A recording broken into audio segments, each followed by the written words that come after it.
Hello everyone. तो vision IAS का current affairs हम जुलाई मंथ का स्टार्ट कर रहे हैं और इसको हम इसी को कंप्लीट करेंगे। तो जुलाई मंथ का ये करंट अफेयर्स है और आपको पता है कि विजन आईएएस जो उनके करंट अफेयर्स होते हैं वो बहुत ही इंक्लूसिव होते हैं। आपका जो यूपीएससी है या फिर आपके डिफरेंट स्टेट सर्विसेज हैं, यूपीपीसीएस हैं, वो सारे एग्ज़ाम्स के लिए बहुत ही बेनिफिशियल होता है। तो देखिए ये 11 पार्ट्स में 11 पार्ट्स में डिवाइडेड है। फर्स्ट हमारा है पॉलिटी एंड गवर्नेंस, सेकेंड है इंटरनेशनल रिलेशंस, फिर है इकोनॉमी, सिक्योरिटी, इन्वायरमेंट और फिर आपका है social issues, science and technology, culture, ethics, schemes in news and news in short. तो ये 11 जो है पार्ट्स है, इसमें डिवाइडेड है। इसको हम पूरा कवर करेंगे। तो फर्स्ट जो हम देखते हैं क्या है आपका पॉलिटी एंड गवर्नेंस। तो पॉलिटी और गवर्नेंस में जो पहला हमारा टॉपिक है डिस्कस करने के लिए वो है India's second voluntary national review.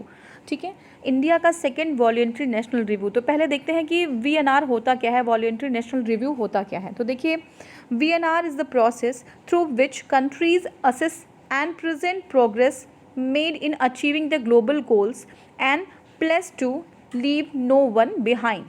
क्या होता है कि कंट्रीज़ जो है अपने आप को डिफरेंट कंट्रीज़ अपनी प्रोग्रेस को असेस करती हैं, ग्लोबल गोल्स को अचीव करने में उन्होंने कितना प्रोग्रेस किया है। और साथ में ये भी ध्यान देना होता है कि कोई जो है पीछे ना छूट गया हो, सबको इंक्लूसिव वे में आगे लेके चलती हैं और अपने प्रोग्रेस को असेस करती हैं। ये है वीएनआर। ठीक है, अब ये वीएनआर का क्या फ़ायदा होता है, क्यों इनको असेसमेंट करना होता है कंट्रीज़ को। तो it facilitates the sharing of experiences, अपने एक्सपीरियंसेस को वो ग्लोबल गोल को अचीव करते टाइम जो एक्सपीरियंसेस होते हैं, जो सक्सेस होते हैं, उनके जो चैलेंजेस होते हैं, जो चीज़ें उन्होंने सीखी होती हैं उस दौरान, वो सारी चीज़ें जो है वो क्या करते हैं with a view of accelerating the implementation of the 2030 agenda.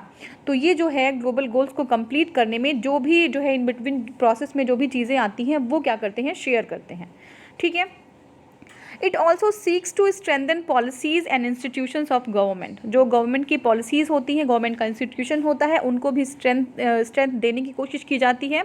And mobilise multi stakeholder support and partnership from the implementation of the sustainable development goal. तो सस्टेनेबल डेवलपमेंट गोल को जो है अचीव करने के लिए बहुत सारे जो आपके बहुत तरीके के जो मल्टी स्टेक होल्डर्स होते हैं उनका सपोर्ट जो है लिया जाता है, कोशिश की जाती है कि उनका सपोर्ट मिले। तो बहुत सारे डिफरेंट टाइप के पार्टनरशिप्स जो है उस टाइम किए जाते हैं। तो ये सारी चीज़ों का एक जो है गोल होता है, वो क्या होता है, सस्टेनेबल डेवलपमेंट का जो गोल है यानी कि जो ग्लोबल गोल है उसको अचीव करना।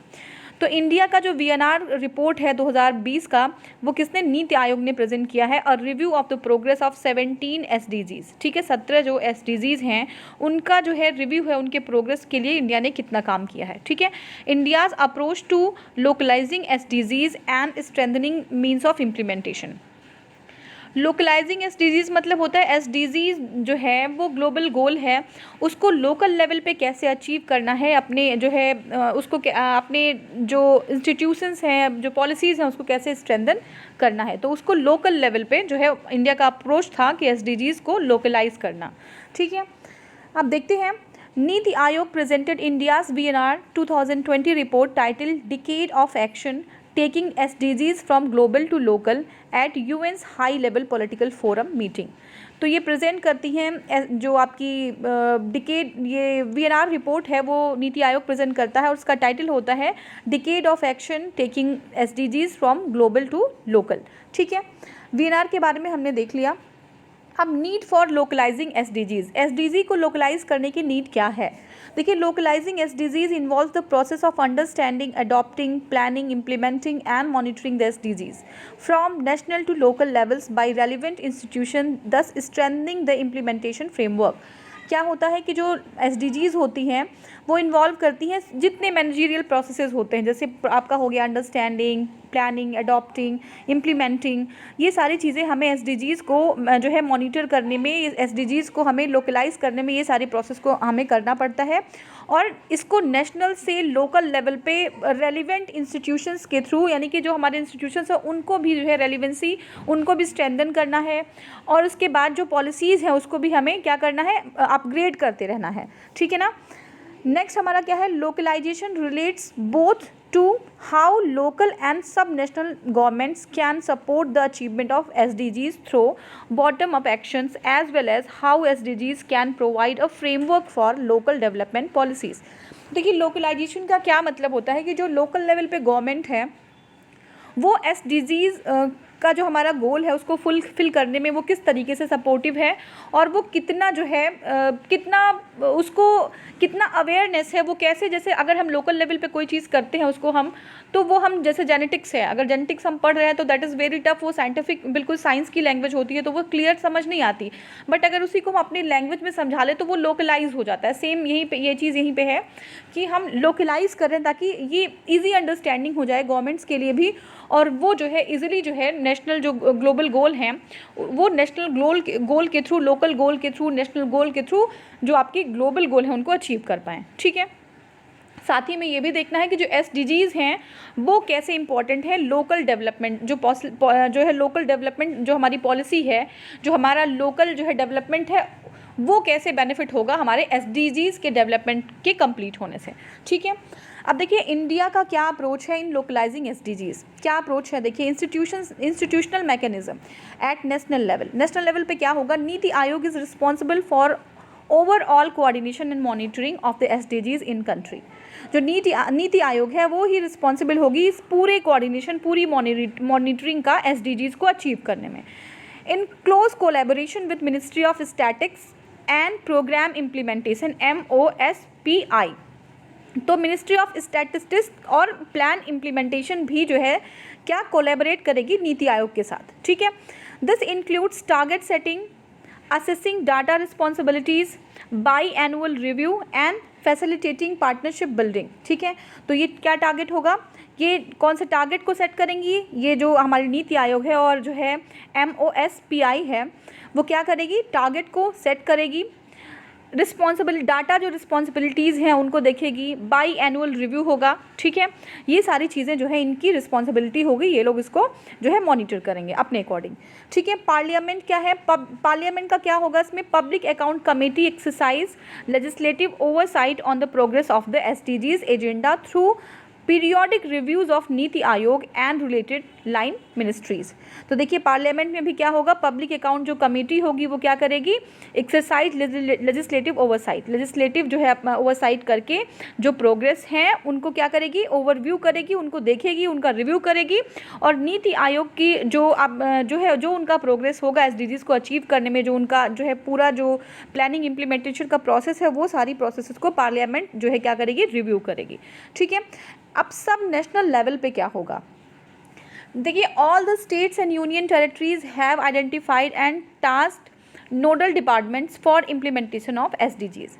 ठीक है, जितनी भी हमारे राज्य हैं, जितनी यूटीज़ हैं वो जो है identified and task nodal departments को आइडेंटिफाई कर लिया गया है, उनको टास्क दिया गया है कि जो SDGs हैं उनका इम्प्लीमेंटेशन, उनका जो है उनका जो गोल है उसको कैसे अचीव करना है, विद की एक्टिविटीज़। कौन सी एक्टिविटीज़ हैं, preparing knowledge products and progress report. ठीक है ना, जो नॉलेज प्रोडक्ट है उसको बनाना, प्रोग्रेस रिपोर्ट को बनाना, ऑर्गेनाइजिंग कैपेसिटी बिल्डिंग प्रोग्राम्स। ठीक है, कैपेसिटी बिल्डिंग प्रोग्राम्स मतलब ऑर्गेनाइज करना, मीटिंग को ऑर्गेनाइज करना और वहाँ पे डिस्कशन करना है कि हम अपनी कैपेबिलिटी को, क्या क्या प्रॉब्लम्स हैं, ठीक है, उस प्रॉब्लम्स का सॉल्यूशन क्या है, और इन बिटवीन बहुत सारे जो प्रोसेसेस होते हैं उनको डिस्कस करना, वो आपकी कैपेसिटी बिल्डिंग है, कैसे जो है हम उस अल्टीमेट जो हमारा गोल है उसको हम अचीव कर सकते हैं।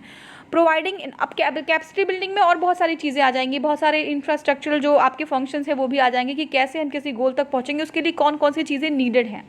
ठीक है ना, providing inputs as required from the time to time and playing a support oriented role। ठीक है ना, जो इनपुट होगा वो टाइम टू टाइम, ये जो डिपार्टमेंट्स हैं, नोडल डिपार्टमेंट्स हैं, वो inputs time to time provide कराएंगी, और playing a supportive oriented role in the intervention on SDGs, और एक ये अपना सपोर्टिव रोल जो है प्ले करेंगे। ठीक है ना, नेक्स्ट हमारा है several states have established even district level structure. तो बहुत सारे स्टेट्स हैं, जैसे क्या है, हमने देखा कि नेशनल लेवल पे जो है नीति आयोग है और मिनिस्ट्रीज़ हैं, वो जो है मिलके फिर पार्लियामेंट देखेगी, पार्लियामेंट के बाद जो है हमारे स्टेट्स और यूटीज़ हैं उन्होंने भी नोडल डिपार्टमेंट्स बनाए हैं, और नोडल डिपार्टमेंट्स भी क्या है, सेवरल जो है जो स्टेट्स हैं उन्होंने भी सब डिस्ट्रिक्ट इवन डिस्ट्रिक्ट लेवल पे स्ट्रक्चर्स बने हुए हैं। किसके लिए? जो एसडीजीज को इम्प्लीमेंट करने के लिए। ठीक है, अब क्या है, monitoring to the grass root, किस तरीके से जो हमारे आपके डिस्ट्रिक्ट लेवल पे हैं वो एसडीजीज को इम्प्लीमेंट करने के लिए कैसे ग्रॉस लेवल पे मॉनिटरिंग होगी, कैसे उसको इम्प्लीमेंट किया जाएगा। जैसे डिस्ट्रिक्ट प्लानिंग कमेटीज़ बनी हैं, district development coordination monitoring committees हैं, ठीक है, इनको दिशा भी कहा जाता है एट डिस्ट्रिक्ट लेवल। ठीक है ना, ये सारी चीज़ें, ये सारे प्रोग्राम्स किए जा रहे हैं। फिर एसडीजी ओरिएंटेड बजटिंग, ठीक है, कुछ ऐसे बजट्स बनाए गए हैं जो एसडीजीज को ही ओरिएंटेड हैं। And wider SDG financing measures are important intervention that are being restored by various states. ठीक है, तो ये सारी चीज़ें हो गई। अब देखिए पॉलिसी एंड इनेबलिंग इन्वायरमेंट क्या है, fiscal federalism through higher tax devolution to the states. ठीक है ना, fiscal federalism through higher tax devolution. अब सारी जो पॉलिसीज़ हैं उनको इम्प्लीमेंट करने के लिए रिसोर्सेज चाहिए। ठीक है, अब जो है टैक्स जो डिवोल्यूशन है, टैक्स को जो है ज़्यादा शेयर करना होगा स्टेट के साथ। देखिए implementation of GST and establishment of GST council for the centre and state government to deliberate and jointly take decisions. ठीक है ना, तो इसके लिए जो है जीएसटी इम्प्लीमेंटेशन ऑफ जीएसटी और इस्टेब्लिशमेंट ऑफ जीएसटी काउंसिल है, किसके लिए, स्टेट और गवर्नमेंट, स्टेट गवर्नमेंट्स और सेंटर दोनों के लिए। ठीक है ना, और वो जॉइंटली डिसीजंस को लेंगी। एड्रेसिंग लोकल प्रियोरिटीज़, ठीक है, जो लोकल प्रियोरिटीज़ हैं उनको भी एड्रेस करना बहुत इंपॉर्टेंट है। जैसे 23rd and 73rd and 74th constitutional amendment allows the urban local bodies जो यूएलबीज़ हैं to prepare the district annual plans. ठीक है, उनको जो है अलाउ करेंगे कि वो डिस्ट्रिक्ट एनुअल प्लान्स, किसको, अर्बन लोकल बॉडीज़ को, कि वो डिस्ट्रिक्ट एनुअल प्लान्स बना सकें by involving gram sabhas, ward sabha और for gross root level planning. ठीक है, किसको इन्वॉल्व करके, ग्राम सभा और वार्ड जो है सभा, उनको भी इन्वॉल्व करना है। ग्राम सभा के जो मेंबर्स हैं वो जो है इंडिविजुअल लेवल पे बहुत सारी चीज़ों को जो है वो वहाँ पे बता पाएंगे, क्योंकि हर चीज़ जो है अब क्या है, ग्राम में वो ग्रॉस रूट लेवल पे चीज़ें वहाँ से बाहर निकल के आ पाएंगी, तो उनका involvement is the crucial, is the must. ठीक है, तो उनका भी इन्वॉल्वमेंट होगा, जो वार्ड सभा होगी उनका इन्वॉल्वमेंट होगा for gross root level planning. ठीक है, अब देखिए Gram Panchayat development plan. Gram Panchayat development plan किस लिए होगा, preparing of village level holistic planning at the ग्राम पंचायत। ठीक है, विलेज लेवल प्लानिंग के लिए ग्राम पंचायत डेवलपमेंट प्लान होगा। ठीक है, उसमें विलेज की काउंसिल होगी, काउंसिल की मेंबर्स अपना जो है उनका जो भी सजेशन, जो एडवाइस होगा वो देंगे फॉर पूलिंग ऑफ रिसोर्सेज। ठीक है, रिसोर्सेज का पूलिंग कैसे करना है, क्योंकि कोई भी जो है डेवलपमेंटल एक्टिविटीज़ है या कोई भी इम्प्लीमेंटेशन है किसी चीज़ को करने के लिए रिसोर्सेज चाहिए, तो उसका पूलिंग कैसा होगा, उसका निर्धारण कैसा होगा रिसोर्सेज का, वो भी देखा जाएगा। ठीक है, ग्राम Swaraj Abhiyan 2018 as a nation wide campaign to mobilise people and key stake holders to intensify the local planning processes. ठीक है ना, नेक्स्ट हमारा है एस्पिरेशनल डिस्ट्रिक्ट प्रोग्राम्स। ठीक है ना, एस्पिरेशनल डिस्ट्रिक्ट प्रोग्राम क्या है, for rapid transformation of the low performing district, जो लो परफॉर्मिंग डिस्ट्रिक्ट्स हैं 115 डिस्ट्रिक्ट्स हैं in 28 states which have been identified on the basis of the indicators in the area of health and nutrition, education, agriculture and water resources, financial inclusion and skill development and basic infrastructure including access to road, potable water, rural electrification and individual household toilets. तो ये सारी चीज़ें जो है यहाँ पे available नहीं है। 115 डिस्ट्रिक्ट ऐसे हैं 28 स्टेट्स में, इनको जो है आइडेंटिफाई किया गया है। तो ये एस्पिरेशनल डिस्ट्रिक्ट जो है एस्पिरेशनल डिस्ट्रिक्ट्स हैं, ठीक है, जिनको आइडेंटिफाई किया गया, जिनके पास जो है जो डिस्ट्रिक्ट्स जो है लो परफॉर्मिंग डिस्ट्रिक्ट्स हैं। ठीक है, अब देखिए मॉनिटरिंग एंड डाटा सिस्टम क्या है, national indicator framework NIF with 297 indicators all across all 17 goals, जो 17 गोल हैं और 297 इंडिकेटर्स हैं। ठीक है ना, and a coordination system for generating and managing data involving different ministries. ठीक है ना, क्या करेंगे, coordinating system for generating data, generating and managing data, data को जनरेट करना है, मैनेज करना है, और किसके इन्वॉल्वमेंट से, डिफरेंट मिनिस्ट्रीज़ हैं वो जो है डाटा जनरेट करेंगी और जो है उनका मैनेजमेंट रहेगा।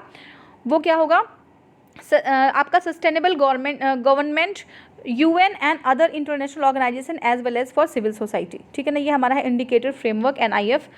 अब इसमें क्या है, स्टेट इंडिकेटर फ्रेमवर्क्स। अब देखिए एक नेशनल इंडिकेटर फ्रेमवर्क है, ठीक है। अब आपका नेक्स्ट है लेवल पे state indicator framework have been developed by 60% of the states. तो जो है 60% जो स्टेट्स हैं उन्होंने स्टेट इंडिकेटर फ्रेमवर्क को डेवलप कर लिया है। डिस्ट्रिक्ट लेवल पे क्या होगा, डिस्ट्रिक्ट इंडिकेटर फ्रेमवर्क, उसमें क्या होगा, have been developed by the 30% of the states.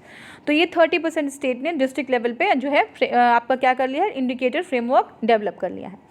अब देखिए SDG India index and dashboard by NITI Aayog to measure the progress, rank of performance of the states and UTs are trigger remedial action. ठीक है, नीति आयोग क्या है, जो है स्टेट्स का और आपके जो है डिस्ट्रिक्ट्स का क्या प्रोग्रेस रैंक करने के लिए, प्रोग्रेस मेज़र करने के लिए उनकी रैंकिंग की जा रही है, rank of performance of states and UTs. ठीक है ना, उनके जो है परफॉर्मेंस को जो है देखने के लिए उनकी रैंकिंग की जा रही है।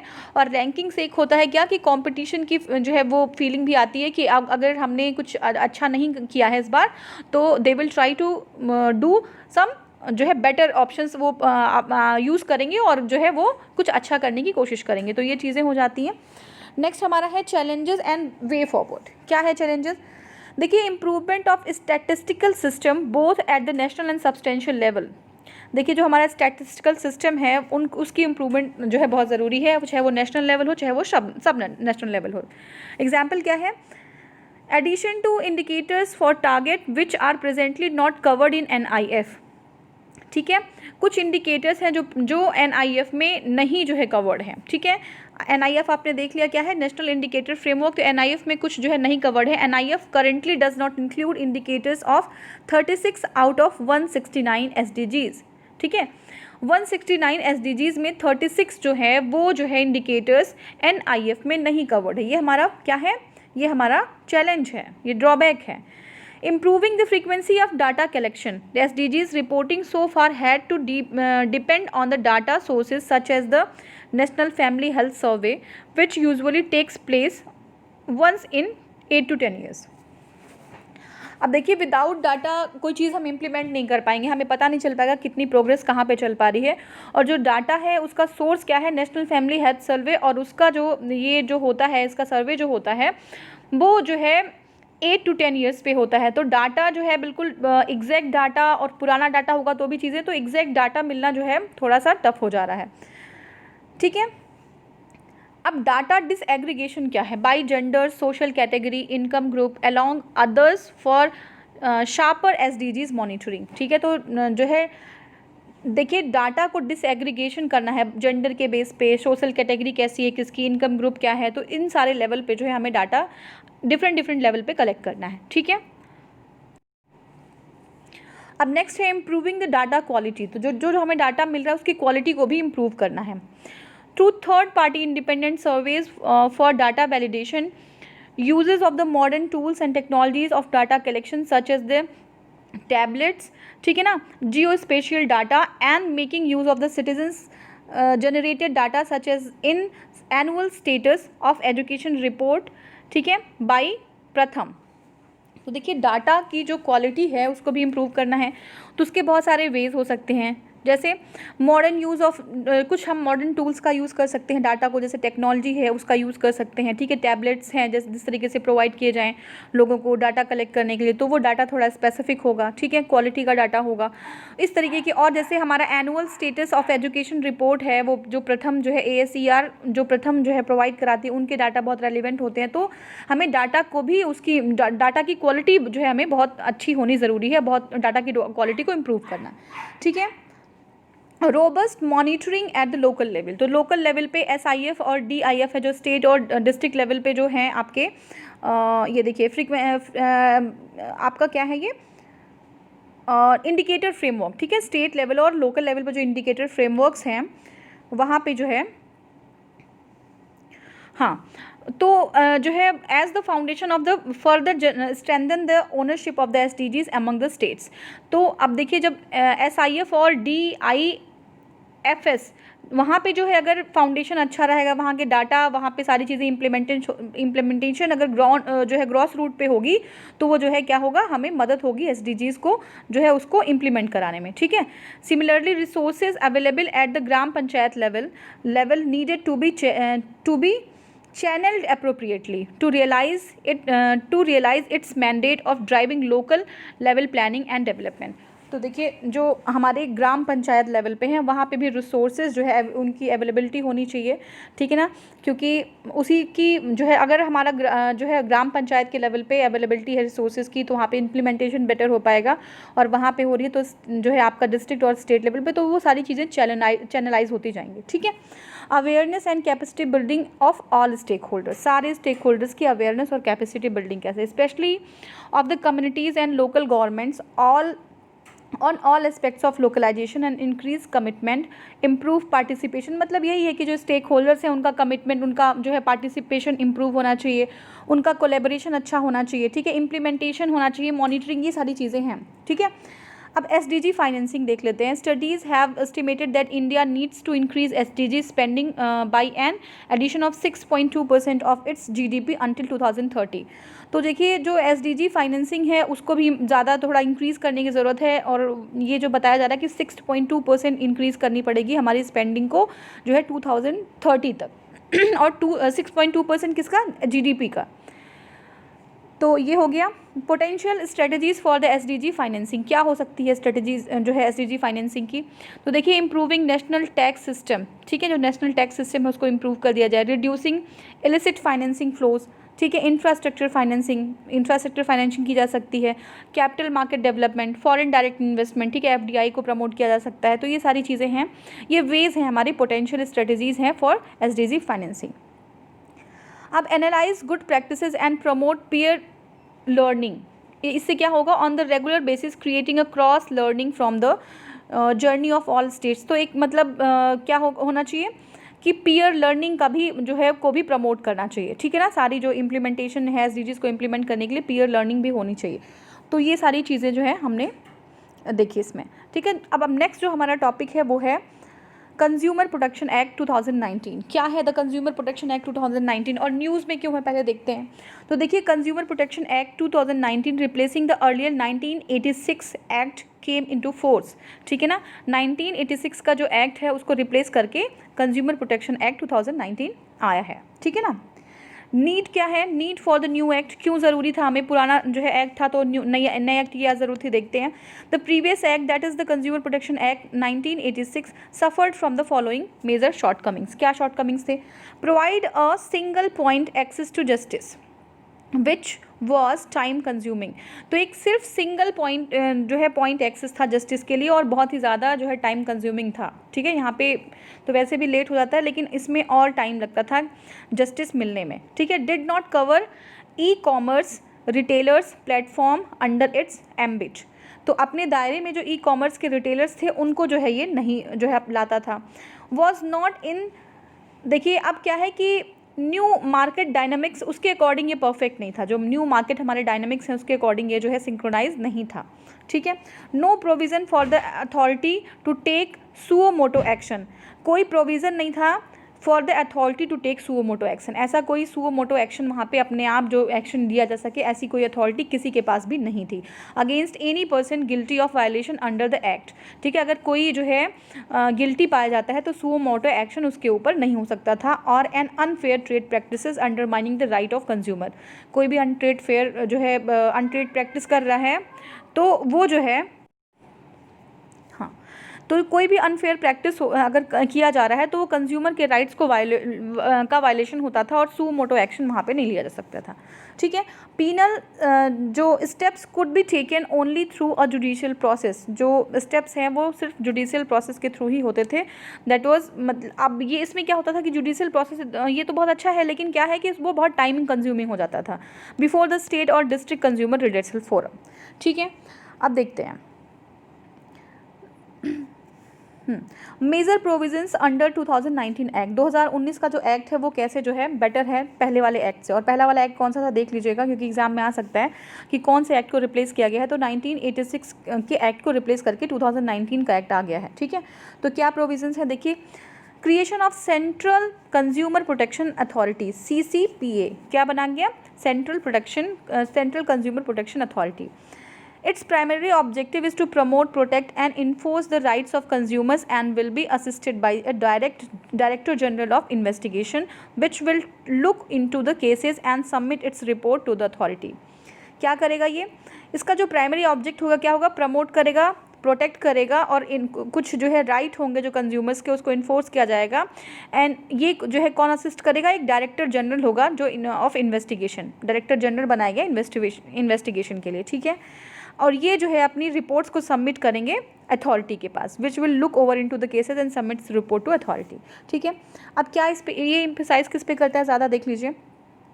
Conduct investigation into the violation of consumers, ठीक है। इन्वेस्टिगेशन करेगा किसी कंज्यूमर का जो राइट है उसको वायलेट किया गया है तो उसमें इन्वेस्टिगेशन होगा।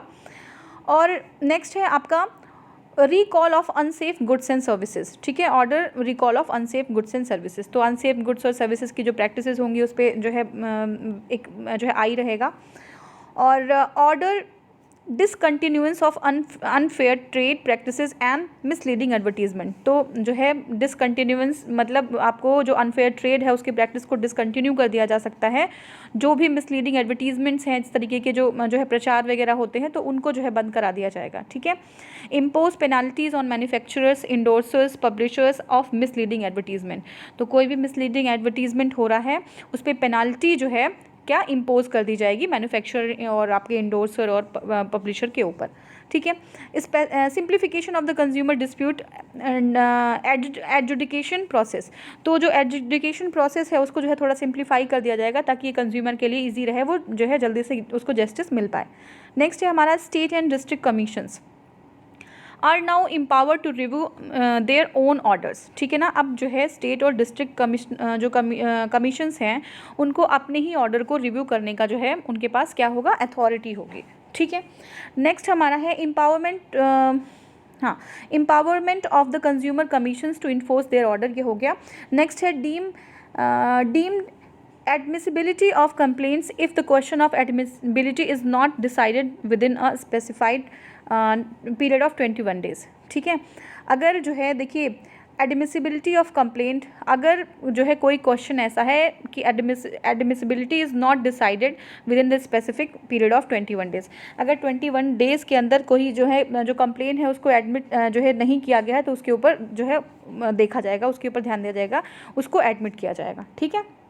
नेक्स्ट हमारा है ease of approaching consumers commission, ठीक है। अब कंज्यूमर की कमीशन को अप्रोच करना जो है ईजी हो जाएगा through filing from a place of residence, work और ई फाइलिंग। तो क्या है जो कंज्यूमर कमीशन है उसको जो है अपने रेजिडेंस के प्लेस से फाइल कर सकते हैं, जो भी जो आपके जो प्रॉब्लम्स हैं, या फिर आप जो है ई फाइलिंग भी कर सकते हैं, नेट के थ्रू भी आप जो है इंटरनेट का यूज़ करके फाइल जो है अपनी कर सकते हैं, वीडियो कॉन्फ्रेंसिंग कर सकते हैं। जो हियरिंग है उनकी वीडियो कॉन्फ्रेंसिंग से भी हो जाएगी, तो ये आपके अप्रोचेस हैं।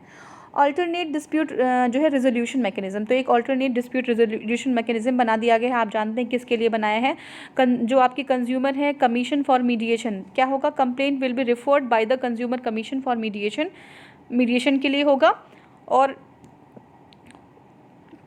Scope for early settlement exist and आप क्या है पार्टीज़ एग्रीड फॉर इट, अगर कोई मीडिएशन हो जाता है, पार्टी एग्री हो जाती है तो सेटलमेंट हो जाएगा। Mediation will be held in the mediation calls to establishment under the aegis of the consumer commission, no appeal against the settlement through a mediation, ठीक है। नेक्स्ट हमारा है रिगार्डिंग ई कॉमर्स एंटिटीज़, क्या है e-commerce entities? They are required to provide information relating to return, refund, exchange, warranty, guarantee, delivery and shipment, modes of payment, grievance redressal mechanism, payment methods, security of payment methods, chargeback options, etc., including country of origin, which are necessary for enabling the consumers to make an informed decision at the pre-purchase state on it's platform, ठीक है। अब देखिए यहाँ पे e commerce entities, जितने भी e commerce हैं, बहुत सारी ऐसी कंपनीज़ हैं जो ई कॉमर्स कंपनी है, वहाँ से हम परचेज़ करते हैं कोई चीज़, हम जो है मार्केटिंग शॉपिंग करते हैं वहाँ से। तो देखिए क्या होता है कि वहाँ पे बहुत सारी चीज़ें होती, जैसे रिफ़ंड है, एक्सचेंज है, रिटर्न है, वारंटी गारंटी उसकी क्या है, कोई प्रोडक्ट की डिलीवरी शिपमेंट कैसे होगी, ठीक है, उसका अगर ग्रीवेंस रिड्रेसल मैकेनिज्म क्या है, ठीक है, पेमेंट मोड क्या हो सकता है, हम करते हैं ना COD और फिर ये जैसा भी होता है, सिक्योरिटी ऑफ पेमेंट मेथड क्या है, चार्ज जो आपके बैग, ये सारी चीज़ें जो हैं ये प्री परचेज के टाइम ही कंफर्म करनी होगी। ये उनको बताना पड़ेगा कि ये चीज़ें हैं। अदरवाइज़ हम कोई चीज़ लेते हैं और उसके बाद ये बताते हैं कि मेरा ये नॉर्म था, मेरा ये रूल्स था, तो वो जो है वो फॉल्टी हो जाएगा। E-commerce platforms have to acknowledge the receipt of any consumer complaint within 48 hours. ठीक है, कोई कंप्लेन आती है तो उसको एक्नॉलेज करना पड़ेगा, उसको समझना पड़ेगा ई कॉमर्स कंपनीज़ को 48 घंटों के अंदर। ठीक है, sellers can not refuse to take back goods और विड्रॉज सर्विस और refuse refunds if such goods and service are defective. ठीक है, अगर कोई जो है गुड्स, क्या कोई प्रोडक्ट, कोई सर्विस अगर उनकी डिफेक्टिव है और डिफिशिएंट है, लेट डिलीवरी हुई, तो वो जो है सेलर रिफ्यूज़ नहीं कर सकता कि हम उसको वापस नहीं लेंगे। ठीक है, तो ये सारे रूल्स हैं। The rules also prohibit the e commerce companies from manipulating the price of the goods और services to gain unreasonable profit through unjustified prices.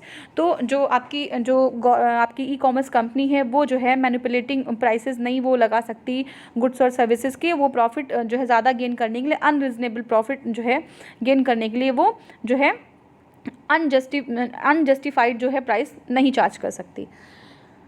Next हमारा है introduction of the concept of product liability. Manufacturer या जो producer, जो product service provider है और product seller है, वो रिस्पॉन्सिबल होगा किसके लिए, कंपनसेट करेगा फॉर इंजरी और damage caused by defective product और deficiency in services.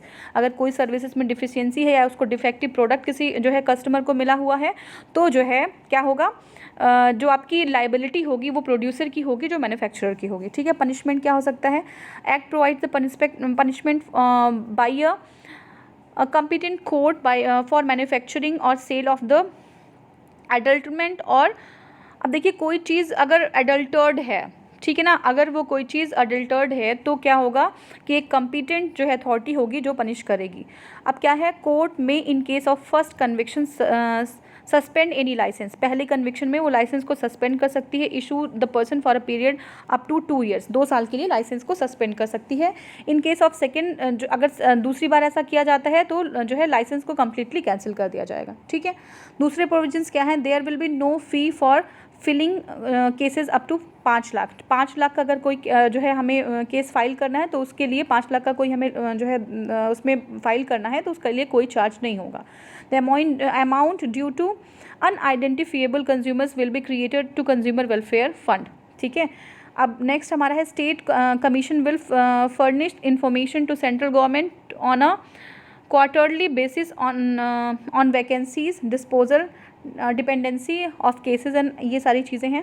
It provides central consumer protection council as an advisory body on the consumer issues to be headed by the joint minister of the consumer affairs, food and public distribution with the। अब देखिए एक central consumer protection council का भी जो है establishment किया जाएगा और ये क्या होगा, ये एडवाइजरी बॉडी होगी। ठीक है ना, किसके लिए, ऑन कंज्यूमर इशूज़, जितने भी इशूज़ कंज्यूमर इशूज़ के लिए एडवाइजरी बॉडी होगी, सेंट्रल कंज्यूमर प्रोटेक्शन काउंसिल होगी और इसके हेड होंगे union minister of consumer affairs, food and public distribution with minister of state as vice chairman. जो मिनिस्टर ऑफ स्टेट होंगे वो वाइस चेयरमैन होंगे एंड 34 अदर मेंबर्स होंगे। तो सेंट्रल कंज्यूमर प्रोटेक्शन काउंसिल के चेयरमैन जो होंगे वो union minister of commerce, consumer affairs, food and public distribution होंगे और जो है उसके जो वाइस चेयरमैन होंगे वो जो है स्टेट के मिनिस्टर होंगे और 34 और मेंबर्स होंगे, 34 अदर मेंबर्स होंगे। ठीक है, it will also have minister in charge of consumer affairs from 2 states from each reason north. देखिए 2 जो है स्टेट से, देखिए मिनिस्टर इन चार्ज होंगे कंज्यूमर अफेयर्स के फ्रॉम 2 स्टेट्स के फ्रॉम ईच रीजन। ठीक है, कहाँ से, नॉर्थ, साउथ, ईस्ट, वेस्ट और NER, नॉर्थ ईस्ट रीजन के। ठीक है, नेक्स्ट हमारा है पॉसिबल चैलेंजेस। क्या चैलेंजेस हो सकते हैं, lack of clarity over few of provisions, कुछ प्रोविजंस में क्लियरिटी की कमी हो सकती है। कैसे कैसे देखते हैं, central consumer protection authority CCPA has been set up to promote, protect and enhance the consumer rights. ठीक है, हमारे कंज्यूमर राइट्स को अपहेल्ड करने के लिए जो है सेंट्रल कंज्यूमर प्रोटेक्शन अथॉरिटी का एस्टेब्लिशमेंट किया गया है। While it is laudable initiative, it is unclear as to how authority will function and certain functions provisions relating to the investigation and inquiries.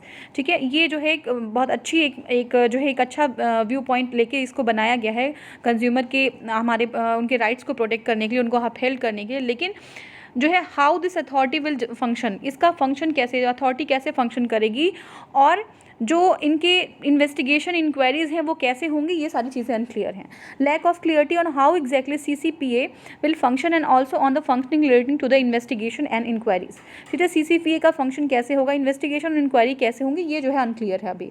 ठीक है, देखिए सर्कमस्टेंसेज और the criteria under which the national commission shell entertain such cases is still unclear. तो national commission जो है वो कैसे जो है केसेस को इंटरटेन करेगी, वो यही सारी चीज़ें अनक्लियर हैं। इम्प्लीमेंटेशन चैलेंजेस हो सकते हैं बहुत सारे, जो vacancies at district commission levels needed to be filled for effective implementation of the new act. तो वैकेंसीज हैं उनको पहले फिल करना पड़ेगा इसके, तभी जो है ये सारी चीज़ें प्रॉपर वे में चल पाएंगी। कंज्यूमर अवेयरनेस, अब देखिए बहुत सारे कंज्यूमर्स अवेयर भी नहीं होते, तो वो फाइल वाइल करेंगे नहीं कोई चीज़, तो उनको जो चीज़ मिल गई तो ठीक है बस। तो steps must be taken to create awareness among the consumers. तो उनको भी अवेयर करने के लिए जो है स्टेप्स लेने पड़ेंगे अबाउट देयर राइट्स, उनका राइट क्या है, relevant legislation to ensure the protection of their rights. और कुछ जो है ऐसे लेजिस्लेशन भी बनाने पड़ेंगे जो उनके राइट को अपहेल्ड और प्रोटेक्ट कर सके। कंक्लूजन देखते हैं। The 2019 act is one of the important steps taken by the central government for enhancing consumer rights. 2019 जो एक्ट है वो क्या है, बहुत ही इंपॉर्टेंट स्टेप है कंज्यूमर राइट्स को जो है क्या करने के लिए, इन्हेंस करने के लिए, और स्पीडी डिलीवरिंग ऑफ जस्टिस को बहुत ही स्पीड से डिलीवर करने के लिए बहुत ही अच्छा एक्ट है। The new act touches on many aspects of the mediation, e commerce. देखो मीडिएशन हमने देखा उसको, और ई कॉमर्स में बहुत सारी चीज़ें हैं जो अनक्लियर थी, तो उनको लिए भी बहुत सारे जो है प्रावधान, बहुत सारे रूल्स और रेगुलेशन बनाए गए हैं। तो क्या है वो जो है 1986 में नहीं था। 2019 act is possible set towards reformation, development and enhancing the consumer rights. तो ये जो है हमारे कंज्यूमर राइट्स को रिफॉर्म करेगी, इन्हेंस करेगी, डेवलप करेगी, ये जो है 2019 का जो एक्ट है। ठीक है, अब ये हमारा नेक्स्ट इशू होगा, issue on the local reservation in private sector jobs. ठीक है, इसको अब हम डिस्कस कर रहे हैं। ये जो इशू है local reservation on private job, ये नेक्स्ट वाले वीडियो में हम देखते हैं। Thank you so much for watching.